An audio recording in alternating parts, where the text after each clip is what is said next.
ಎಲ್ರಿಗೂ ನಮಸ್ಕಾರ. ಇವತ್ತು ವಾರಾಹಿ ದುರ್ಗಾ ಪರಮೇಶ್ವರಿ ಅಮ್ಮನವರ ದೇವಸ್ಥಾನದ ಜೀರ್ಣೋದ್ಧಾರ ಸಮಿತಿ ಅಧ್ಯಕ್ಷರ ಜೊತೆಗಿದ್ದೇವೆ. ಈ ಜೀರ್ಣೋದ್ಧಾರ ತುಂಬ ಚೆನ್ನಾಗಿ ನಡೀತಾ ಇದೆ, ತುಂಬ ಅದ್ಭುತವಾಗಿ ಕೆಲಸಗಳು ಮುಂದುವರಿತಾ ಇದ್ದಾವೆ. ಆದರೆ ಈ ಕ್ಷೇತ್ರದ ಹಿನ್ನೆಲೆ ಏನು, ಅದರ ಹಿನ್ನೆಲೆ ಏನೆಲ್ಲ ಘಟನೆಗಳಿದ್ದಾವೆ, ಅದರ ಈ ನೆಲದ ಪೂರ್ಣ ಇತಿಹಾಸ ಏನು ಅನ್ನೋದನ್ನು ಅಧ್ಯಕ್ಷರ ಜೊತೆ ಕೇಳಿ ತಿಳ್ಕೊಳ್ಳೋಣ. ನಮಸ್ತೆ ಸರ್. ಈ ದುರ್ಗಾ ಪರಮೇಶ್ವರಿ ವಾರಾಹಿ ಅನ್ನೋದು ಈ ಹೆಸರು ಬರೋದಕ್ಕೆ ನನ್ನ ಪ್ರಕಾರ ಈ ದಕ್ಷಿಣ ಕನ್ನಡ ಅಥವಾ ಕರ್ನಾಟಕದಲ್ಲಿ ಎಲ್ಲೂ ನಾನು ನೋಡಿಲ್ಲ. ಹಾಗಾಗಿ ಈ ಹೆಸರು ಬರೋದಕ್ಕೆ ಕಾರಣ ಏನು, ಈ ಮೂಲ ಹೇಗಾಯಿತು?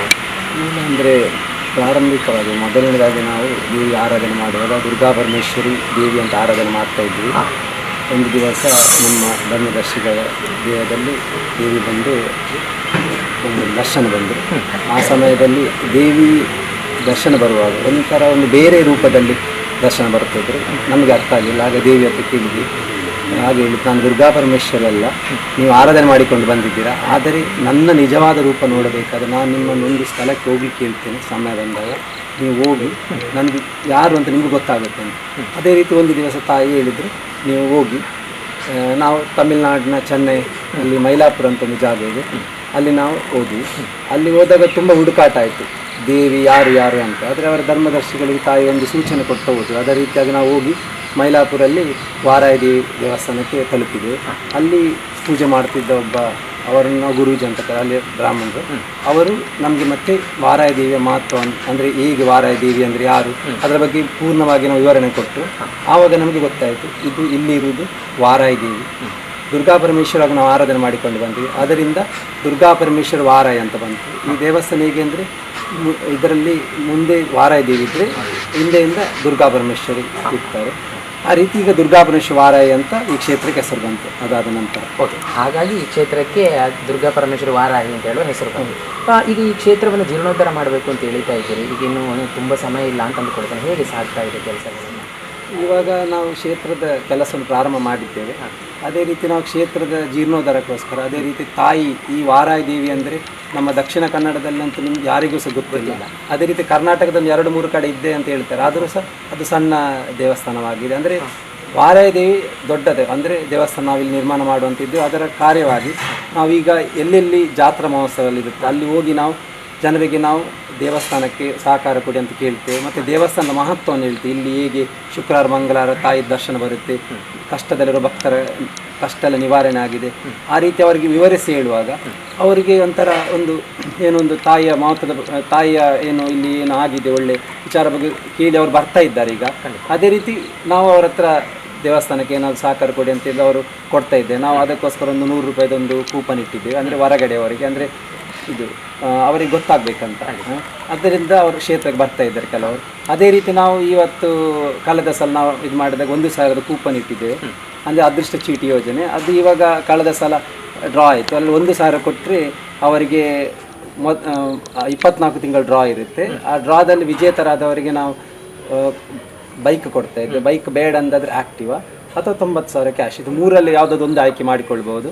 ಇದು ನಾವು ಅಂದರೆ ಹೊರಗಡೆ ಅಷ್ಟು ಜಾಸ್ತಿ ನಾವು ಹೋಗಿಲ್ಲ. ಅಂದರೆ ಈಗ ಕೆಲವು ಭಜನಾ ಮಂಡಳಿ ಅವರ ಹತ್ರ ಎಲ್ಲ ನಾವು ಹೋಗಿ ಮಾತಾಡ್ತಿದ್ದೇವೆ, ನೀವು ಇದನ್ನು ತಗೊಳ್ಳಿ, ಮುಂದಿನ ದಿವಸಗಳ ನಮ್ಮ ದೇವಸ್ಥಾನ ನಾವು ಸಹ ನಿಮಗೆ ಸಹಕಾರ ಮಾಡುತ್ತೆ, ಅದರಿಂದ ಬಾಂಧವ್ಯ ಉತ್ತಮವಾಗಿರುತ್ತೆ. ಸೊ ಅವರು ಕೆಲವರು ತಗೊಂಡಿದ್ದಾರೆ, ಕೆಲವರು ಹೇಳ್ತಾ ಇದ್ದಾರೆ ನಾವು ಬೇರೆ ರೀತಿಯಲ್ಲಿ ಸಹಕಾರ ಕೊಡ್ತೇವೆ. ಈಗ ಅದು 1,000 ಅಂದರೆ ಅಷ್ಟು ಎಲ್ಲರಿಗೆ ತಗೊಳ್ಳಿಕ್ಕೆ ಆಗಲ್ಲ. ಅದಕ್ಕೋಸ್ಕರ ನಾವು ಎಲ್ಲರ ಹತ್ರ ಹೋಗಿ ಹೇಳಲಿಲ್ಲ. ಕ್ಷೇತ್ರದಲ್ಲಿ ಯಾರ್ಯಾರು ಬರ್ತಾರೆ, ಯಾರು ಕ್ಷೇತ್ರದಲ್ಲಿ ಬಂದು ತಾಯಿಯಿಂದ ಯಾರ್ಯಾರಿಗೆ ಒಳ್ಳೆಯದಾಗಿದೆ ಅವರ ಹತ್ರ ನಾವು ರಿಕ್ವೆಸ್ಟ್ ಮಾಡ್ತೇವೆ, ನೀವೊಂದು ಇದನ್ನು ಕೊಂಡೋಗಿ ನಿಮ್ಮ ಫ್ರೆಂಡ್ ಸರ್ಕಲ್ಗೆ ಅಥವಾ ನಿಮ್ಮ ರಿಲೇಟಿವ್ಸ್ ಅವರಿಗೆ ಕೊಡಿ ಅಂತ. ಅವರು ಸಹ ತುಂಬ ಸಹಕಾರ ಮಾಡ್ತಾ ಇದ್ದಾರೆ. ಅಂದರೆ ಇವಾಗ ಅದೇ ರೀತಿ ಹೋಗ್ತಾ ಇದೆ.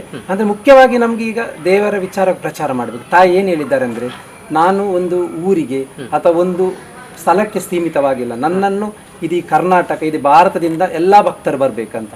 ಅಂದ್ರೆ ನಾವೇನು ಇಲ್ಲಿ ಹೇಳಿಲ್ಲ ಇದು ಊರಿಗೆ ಸಂಬಂಧಪಟ್ಟ. ಇಲ್ಲಿ ನಿಜವಾಗಿ ನೋಡಿದ್ರೆ ಊರಿನವರು ಯಾರಿಲ್ಲ ಇದರಲ್ಲಿ.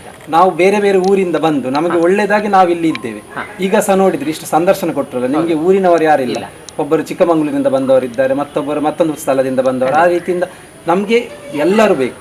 ನಾವು ಈಗ ಹೋಗಿ ನಮ್ಮ ಊರಿದ್ದಂದ್ರೆ ವಾರಾಹಿ ತಾಯಿ ಅಂದರೆ ಎಲ್ಲ ಜಗನ್ಮಾತೆ. ಅದರಿಂದ ನಾವು ಯಾರನ್ನು ಸಹ ನಾವು ರಿಕ್ವೆಸ್ಟ್ ಮಾಡ್ತೇವೆ, ಮತ್ತು ಅವರಿಗೆ ಬಿಟ್ಟದ್ದು ಏನು ತಾಯಿಗೆ ಕೊಡುದು. ಸೊ ಅದೇ ರೀತಿ ನಾವು ನಮ್ಮ ಹೋಗ್ತಾ ನಿರಂತರವಾಗಿ ನಾವು ಪ್ರಾರಂಭ ಮಾಡಿದ್ದೇವೆ. ಎಲ್ಲೇ ತನಕ ದೇವಸ್ಥಾನ ಆಗುತ್ತೆ ಅಲ್ಲೇ ತನಕ ನಾವು ಮುಂದೆ ಹೋಗ್ತಾ ಇರೋದು. ನಾವು ಇನ್ನೂ ಯಾವ ನೋಡಲ್ಲ, ಹಿಂದೆ ಹೋಗೋ ಪ್ರಶ್ನೆ ಇಲ್ಲ. ಎಲ್ಲಿ ದೇವಸ್ಥಾನ ಇರುತ್ತೆ ನಾವು ರಾತ್ರಿ ಹೊತ್ತಲ್ಲಿ ಹೋಗಿ ಅಲ್ಲಿ ದೇವಸ್ಥಾನದ ಭಕ್ತರ ಹತ್ರ ಹೋಗುವ ಭಕ್ತರ ಹತ್ರ ನಾವು ಹೇಳ್ತೇವೆ ಹೀಗೀಗ ಒಂದು ದೇವಸ್ಥಾನ ನಿರ್ಮಾಣ ಮಾಡ್ತಾ ಇದ್ದೆ ಅಲ್ಲಿ ಜಾತ್ರಾ ಮಹೋತ್ಸವದಲ್ಲಿ. ಕೆಲವರಿಗೆ ಅದು ಖುಷಿ ಆಗುತ್ತೆ, ಅವರು ಬರ್ತಾ ಇದ್ದಾರೆ. ಇದೇ ರೀತಿ ನಾವು ಪ್ರಚಾರ ಮಾಡ್ತಿದ್ದೆ. ಅದೇ ರೀತಿ ನಾನು ಈಗ ಹೇಳುದಾದ್ರೆ ನಾವೀಗ ಮಾತಾಡ್ತಿದ್ದೆ, ಇದೊಂದು ಯೂಟ್ಯೂಬ್ ಚಾನಲ್. ಈ ಯೂಟ್ಯೂಬ್ ಚಾನಲ್ ನಮ್ಮದೇ ಆದ ಒಂದು ಚಾನಲ್. ಈಗ ಇದನ್ನು ನಾವು ಈಗ ನೋಡ್ತಾ ಇರುವವರಿಗೆ ದುರ್ಗಾ ಪರಮೇಶ್ವರ ವಾರಾಯಿ ಅಂತ, ಅದೇ ನೀವು ಅಲ್ಲಿ ಮೇಲೆ ವಾರಾಯಿ ಮ್ಯಾಂಗ್ಳೂರ್ ಅಂತ ಟೈಪ್ ಮಾಡಿದರೆ ಯೂಟ್ಯೂಬಲ್ಲಿ ನಿಮಗೆ ಸಿಗುತ್ತೆ, ಮೊದಲು ಬರುತ್ತೆ ನಮ್ಮದು. ಅದು ನೀವು ಸಬ್ಸ್ಕ್ರೈಬ್ ಮಾಡಿ ಅಂತ ನಾನು ಎಲ್ಲರ ಹತ್ರ ಹೇಳ್ತಿದ್ದೆ. ಯಾಕೆಂದ್ರೆ ಸಬ್ಸ್ಕ್ರೈಬ್ ನೀವು ಎಷ್ಟು ಮಾಡ್ತೀರಾ ಅಷ್ಟು ನಮಗೆ ಪ್ರಚಾರ ಆಗುತ್ತೆ. ಅದೇ ರೀತಿ ನಾವು ಕಳೆದ 1 ತಿಂಗಳಲ್ಲಿ ಪ್ರಾರಂಭ ಮಾಡಿದ್ದು. ಕ್ಷೇತ್ರದಲ್ಲಿ ತುಂಬ ಭಕ್ತರು ಬಂದರು.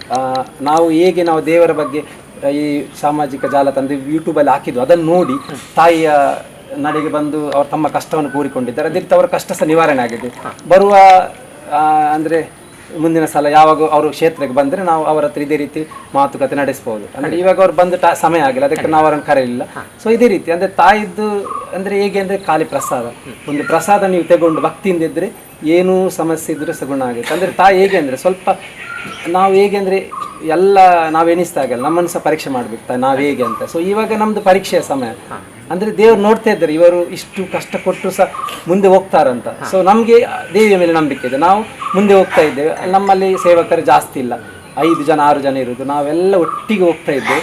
ಏನು ಕಷ್ಟ ಕೊಟ್ಟರು ಸಹ ನಮಗೆ ಒಂದೇ ನಮ್ಮದು ಉದ್ದೇಶ ಅಂದರೆ ತಾಯಿ ದೇವಸ್ಥಾನ ಮುಂದಿನ 2 ವರ್ಷದಲ್ಲಿ ಆಗಬೇಕು. ಎಲ್ಲರೂ ಸಹಕಾರ ಕೊಡ್ತಾ ಇದ್ದಾರೆ. ನಾನು ಈ ಚಾನಲ್ ಮುಖಾಂತರ ಎಲ್ಲರೂ ಹೇಳೋದಂದ್ರೆ, ನೀವು ಯಾರೇ ಈ ವಿಡಿಯೋ ನೋಡ್ತಾ ಇದ್ರೆ ನೀವು ಕ್ಷೇತ್ರಕ್ಕೊಮ್ಮೆ ಬನ್ನಿ, ಕ್ಷೇತ್ರದಲ್ಲಿ ನಿಮಗೆ ಗೊತ್ತಾಗುತ್ತೆ ಏನಾಗ್ತಿದೆ ಅಂತ. ಅದರ ಮೇಲೆ ನೀವು ಶಾಯಿಗೆ ಕ್ಷೇತ್ರ ಜೀರ್ಣೋದ್ಧಾರಕ್ಕೆ ನಿಮ್ಮ ಕಷ್ಟ ಸಹ ನಿವಾರಣೆ ಆಗಲಿ. ನೀವು ಯಾವುದೋ ಒಂದು ಕಷ್ಟದಲ್ಲಿ ಇದ್ದರೂ ಸಹ ತಾಯಿ ಹತ್ರ ಕೇಳಿ ತಾಯಿ ನಿಮ್ಮ ಕಷ್ಟ ನಿವಾರಣೆ ಮಾಡ್ತಾರೆ. ಅದಾದ ನಂತರ ನೀವು ಸಹ ನಮ್ಮ ಕ್ಷೇತ್ರ ನಮ್ಮೊಟ್ಟಿಗೆ ಸೇರಿ ನಾವು ಕ್ಷೇತ್ರ ನಿರ್ಮಾಣ ಮಾಡುವ ಅಂತ ಹೇಳ್ತಾ ಇದ್ದೇನೆ. ಅದೇ ರೀತಿ ಈಗ ನಾವು ಯೂಟ್ಯೂಬಲ್ಲಿ ಹಾಕಿದ ಮೇಲೆ ಕೆಲವು ವ್ಯಕ್ತಿಗಳು ಬಂದು ಈ ಕ್ಷೇತ್ರ ಬಗ್ಗೆ ಅಪಪ್ರಚಾರ ಮಾಡ್ತಾ ಇದ್ದಾರೆ. ನಾನು ಹೇಳುವುದೇನೆಂದರೆ, ನಮ್ಮಿಂದ ಏನು ಮಾಡೋಕ್ಕಾಗಲ್ಲ. ನಾವು ಒಳ್ಳೇದು ಮಾಡ್ತೇವೆ, ಅವರು ಕೆಟ್ಟದ್ದು ಮಾಡ್ತಾ ಇದ್ದಾರೆ. ನಾವು ಸತ್ಯದ ದಾರಿಯಲ್ಲಿ ಹೋಗ್ತಾ ಇದ್ದೇವೆ. ಯಾರೋ ಕಮೆಂಟ್ ಹಾಕಿದರೆ ನೀವು ತಲೆ ಕೆಡಿಸ್ಕೊಳ್ಳೋ ಅವಶ್ಯಕತೆ ಇಲ್ಲ. ಯಾಕೆಂದರೆ ಇದು ನಾವು ತಾಯಿಯ ಸೇವೆ ಮಾಡಿ, ಯಾರೂ ಸಹ ಸ್ವಂತ ಯಾರಿಗೆ ಏನು ಮಾಡ್ತಾ ಇಲ್ಲ. ನಾವು ತಾಯಿಯ ಸೇವೆ ಮಾಡಿ ತಾಯಿ ನಮಗೆ ಆರೋಗ್ಯ ಭಾಗ್ಯ ಏನು ನಮಗೆ ಬೇಕು ಕೊಡ್ತಾರೆ. ನಾವು ಅದೇ ಹಾದಿಯಲ್ಲಿ ಹೋಗ್ತಾ ಇದ್ದೇವೆ. ಅವರು ಒಂದು ಹಾಕಿದ ಮಾಡಿ ಕೂಡಲೇ ನಾವು ಅದಕ್ಕೆ ಹೆದರಲ್ಲ. ಯಾಕೆಂದರೆ ಎಲ್ಲ ತಾಯಿಗೆ ಬಿಟ್ಟಿದ್ದೇವೆ. ಆ ಮುಂದಿನ ದಿವಸದಲ್ಲಿ ಅವರಿಗೆ ಏನು ಆಗುತ್ತೆ ಅಂತ ನಾವು ಇನ್ನು ನೋಡ್ಬೋದು. ಯಾಕೆಂದರೆ ನಾವು ಇಲ್ಲಿ ಮಾಡೋದು ಒಳ್ಳೆ ಕೆಲಸ. ಅವರು ಯಾರಾದರೂ ಜನಗಳು ತಲೆ ಕೆಡಿಸ್ತಾ ಇದ್ದಾರೆ ಅಂತಾದರೆ ಅದು ಅವರ ತಪ್ಪು, ನಾವು ಅದರ ತಲೆ ಕೆಡಿಸ್ಕೊಳ್ಳಲ್ಲ. ಮುಂದಿನ ದಿವಸದಲ್ಲಿ ತಾಯಿ ಹೇಳಿದ್ದಾರೆ ಏನಂದರೆ, ಎಲ್ಲಿ ಒಳ್ಳೆದಿರಿ ತಲೆ ಕೆಟ್ಟದಿರಿ, ನೀವು ತಲೆ ಕೆಡಿಸ್ಕೊಳ್ಬೇಕು. ಅವರು ಆಗ್ತಾರೆ ಕೆಟ್ಟದ್ದು ಮಾಡ್ತಾರೆ, ಅವರು ಮಾಡಿಕೊಂಡು ಹೋಗಲಿ, ನೀವು ನಿಮ್ಮ ಕೆಲಸ ಮಾಡಿಕೊಂಡು ಹೋಗಿ ಅಂತ. ಅದರಿಂದ ನಾವು ಯಾವುದೇ ವಿಚಾರವಾಗಿ ಯೋಚನೆ ಮಾಡಲ್ಲ. ನಮ್ಮದು ಒಂದೇ ಉದ್ದೇಶ, ತಾಯಿಯ ದೇವಸ್ಥಾನ ನಿರ್ಮಾಣ ಆಗಬೇಕು. ಅದರ ಪ್ರಯುಕ್ತವಾಗಿ ನಾವು ಎಲ್ಲ ಕಡೆ ಪ್ರಚಾರ ಮಾಡ್ತಾ ಇದ್ದೇವೆ. ನಾವು ನಿಮ್ಮ ಹತ್ರ ಏನು ಕೇಳೋದಂದರೆ, ಕ್ಷೇತ್ರಕ್ಕೊಮ್ಮೆ ಬನ್ನಿ, ಕ್ಷೇತ್ರದಲ್ಲಿ ನೋಡಿ. ಅದೇ ರೀತಿ ಯಾರಾದರೂ ಕಷ್ಟದಲ್ಲಿದ್ದರೆ, ಯಾರಿಗೆ ಆರೋಗ್ಯದಲ್ಲಿ ಏನಾದರೂ ಏರುಪೇರು ಇದ್ದು ಅವರಿಗೆ ತುಂಬ ಸಮಯದಿಂದ ಕಷ್ಟದಿಂದ ಇದ್ದರೆ ಒಮ್ಮೆ ಅವರನ್ನು ಕರ್ಕೊಂಡು ಬನ್ನಿ ತಾಯಿಯ ನಡೆಗೆ. ಏನು ವಿಚಾರ ಅಂತ ತಾಯಿ ಹೇಳ್ತಾರೆ. ಅದಾದ ನಂತರ ಅವರ ಆರೋಗ್ಯ ಗುಣ ಅದು ನಮಗೆ ಅದರಿಂದ ಸಂತೋಷ. ಯಾಕೆ ನಾವು ಯಾರೆಂದರೆ ಸಹ ಹಣ ಅಪೇಕ್ಷೆ ಮಾಡಲ್ಲ. ನೀವು ತಾಯಿಗೆ ಜೀವನದಲ್ಲಿ ಸಹಾಯ ಮಾಡಿ ಅಂತ ಹೇಳಿದಷ್ಟು ನಮಗೆ ಯಾರೂ ನಮ್ಮಿಂದಾಗಿ ಕ್ಷೇತ್ರ ನಡೆಗೆ ಬಂದು ಅವರ ಆರೋಗ್ಯ ಗುಣ ಆದರೆ ಅದಷ್ಟು ಸಂತೋಷ ಯಾವುದಿಲ್ಲ. ನಾವು ಅದನ್ನೇ ಕೇಳೋದು. ಅಂದರೆ ಈಗ ನಾವು ಕೆಲವರಿಗೆ ಬರಲಿಕ್ಕೆ ಹೇಳ್ತೇವೆ, ಅವರು ಬಂದ ಮೇಲೆ ಅವರದ್ದು ಕೆಲಸ ಆದಮೇಲೆ ಅವರು ಖುಷಿಯಿಂದ ಹೇಳ್ತಾರೆ, ನಾನು ಇಲ್ಲಿ ಹೋದ್ಮೇಲೆ ನನಗೆ ಒಳ್ಳೆಯದಾಯ್ತು. ನಮಗೆ ಅಷ್ಟೇ ಬೇಕಿದ್ದಾರೆ, ಮತ್ತು ನಾವು ಯಾರು ಏನು ಅಪೇಕ್ಷೆ ಇಲ್ಲ. ಅದರಿಂದ ನಾವು ಹೋಗ್ತಾ ಇದ್ದೇವೆ ದೇವಸ್ಥಾನ ನಿರ್ಮಾಣಕ್ಕೆ. ನೀವು ಸಹ ನಮಗೆ ಸಹಕಾರ ಕೊಡಿ ಅಂತ ಕೇಳ್ತಾ ಇದ್ದೇವೆ. ಅದೇ ರೀತಿ ನಾನು ಹೇಳಿದೆ ಮುಂಚೆ, ಅಂದರೆ ನಮ್ಮದು ಬಾಂಧವ್ಯ, ನಮ್ಮದು ಇದು ವಾರಾಯಮ್ಮನ ಕ್ಷೇತ್ರ. ಅದೇ ರೀತಿ ಚೆನ್ನೈಯಲ್ಲಿ ಆದಿ ಇದೆ, ಅಲ್ಲಿ ಸಹ ವಾರಾಯ ಕ್ಷೇತ್ರ ಇದೆ. ನಾವು ಪ್ರತಿ ವರ್ಷ ಅಲ್ಲಿ ಏನಾದರೂ ಕಾರ್ಯಕ್ರಮ ಇದ್ದರೆ ನಮ್ಮದು ಏನಾಗುತ್ತೆ, ನಾವು ಅಲ್ಲಿ ತಾಯಿಗೆ ಸೇವೆ ಕೊಡ್ತೇವೆ. ನಾವು ಭಜನೆ ಮಾಡೋದಿರಲಿ ಅಥವಾ ಅಲ್ಲಿಯೇ ಅವರು ಗುರೂಜಿಯವರು ಕರೆದ್ರೆ ನಾವು ಅವರಿಗೆ ಆ ಕ್ಷೇತ್ರಕ್ಕೆ ನಮ್ಮ ಕಡೆಯಿಂದ ಏನು ನಾವು ಸಹಕಾರ ಮಾಡ್ಬೋದು ನಾವು ಮಾಡ್ತಾ ಇದ್ದೇವೆ. ಅದು ನಾವು ಹೋಗ್ತಾ ಇರ್ತೇವೆ. ಅದೇ ರೀತಿ ನಾನು ಹೇಳೋದು ಖಾಲಿ ಇವರಿಗೆ ಅಂತಲ್ಲ, ಯಾರು ಯೂಟ್ಯೂಬ್ ನೋಡ್ತಾ ಇದ್ದಾರೆ ಎಲ್ಲ ರಾಜ್ಯದವರಿಗೆ, ಇದು ಕರ್ನಾಟಕ ಅಂತಲ್ಲ, ತಾಯಿ ಅಂದರೆ ಜಗನ್ಮಾತೆ, ಎಲ್ಲರಿಗೂ ಒಳ್ಳೇದು ಮಾಡ್ತೇವೆ. ನಮಗೆ ಇಲ್ಲಿ ಒಂದೇ ಪ್ಲೇಸಿಂದ ಅಲ್ಲ, ಇಲ್ಲಿಂದ ಬಂದು ನೀವು ನೋಡಿದರೆ ದೂರದಿಂದ ಜನಗಳು ಬಂದು ಒಳ್ಳೆಯದಾಗಿ ಹೋದವರಿದ್ದಾರೆ.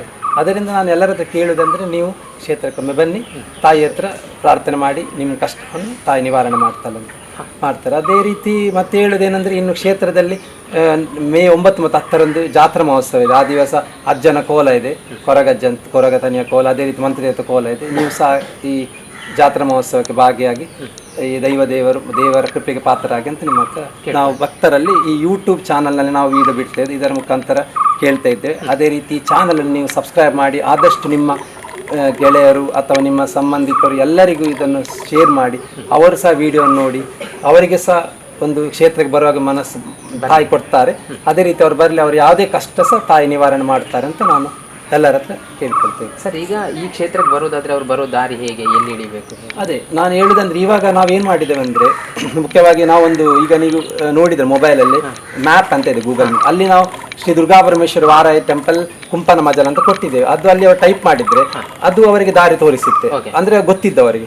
ಇಲ್ಲ ಅಂದ್ರೆ ಮೊಬೈಲ್ ಕೆಲವರಿಗೆ ಮ್ಯಾಪ್ ಯೂಸ್ ಮಾಡ್ಲಿಕ್ಕೆ ಗೊತ್ತಿಲ್ಲದಿದ್ರೆ ಅವರಿಗೆ ನಾನು ಹೇಳುದನ್ನು, ನೀವು ಮಂಗಳೂರಿನಿಂದ ಬರುವುದಾದ್ರೆ ಅಲ್ಲಿ ಪರಂಗಿಪೇಟೆಯಲ್ಲಿ ಪೇಟೆಗೆ ಬರುವಂತ ಮುಂಚೆ ಒಂದು ಲೆಫ್ಟ್ ಒಂದು ರೋಡ್ ಹೋಗಿದೆ, ಅಲ್ಲಿ ಬಂದ್ರೆ ಅಲ್ಲಿಂದ 2 ಕಿಲೋಮೀಟರ್ ದೂರದಲ್ಲಿ ಕುಂಪನ ಮಜಲ, ನಾವಲ್ಲಿ ವ್ಯವಸ್ಥೆ ಬೋರ್ಡ್ ಎಲ್ಲ ಹಾಕಿದ್ದೇವೆ.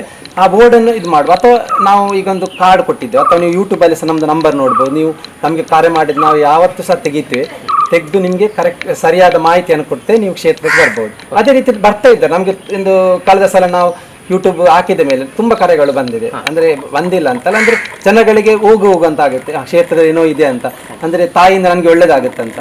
ಅಂದ್ರೆ ಮುಖ್ಯವಾಗಿ ಬೇಕಾದದ್ದು ನಮ್ಮ ಈ ಭೂಮಿಗೆ ಬಂದದ್ದು ಒಳ್ಳೆ ಕೆಲಸ ಮಾಡಬೇಕು. ಒಂದು ನಾವು ದೇವರನ್ನು ಕೆಲಸ ಮಾಡ್ತಿದ್ದು ಎಲ್ಲ ಜನಗಳು ಇದಕ್ಕೆ ಭಾಗಿಯಾಗಿ ಅಂತ ಕೇಳೋದಷ್ಟೇ. ಆ ಒಂದು ಅದ್ಭುತವಾದ ಒಳ್ಳೆ ಕೆಲಸಕ್ಕೆ ಕೈ ಹಾಕಿದಿರಿ. ಸೊ ಈಗ ಕೈ ಹಾಕಿದ ಕೆಲಸ ಖಂಡಿತವಾಗಿಯೂ ತಾಯಿ ಒಳ್ಳೇದು ಮಾಡ್ತಾಳೆ. ಹಾಗಾಗಿ ಈ ಕೆಲಸದಲ್ಲಿ ನಿಮಗೆ ಒಳ್ಳೆ ಜಯ ಸಿಗಲಿ ಅನ್ನೋದನ್ನು ದೇವರಲ್ಲಿ ಪ್ರಾರ್ಥಿಸ್ತಾನೆ. ನಮಸ್ಕಾರ. ಧನ್ಯವಾದ.